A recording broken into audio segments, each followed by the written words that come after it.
Sederalun, vaksinasi COVID-19 kepada siswa yang dimulai sejak 2 minggu lalu hingga Kamis 23 September telah diikuti sekitar 2.000 siswa di Biren.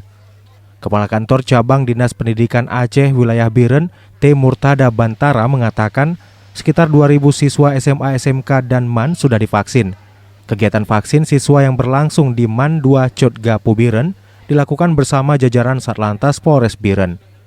Sebanyak 52 siswa madrasah tersebut antusias mengikuti vaksin.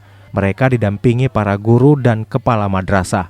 Sebelum divaksin, tim medis memeriksa kesehatan setiap siswa.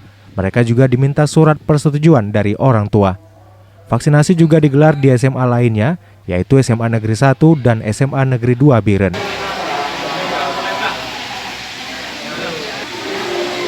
Dari Biren, Yusmandin Idris, Serambi On TV.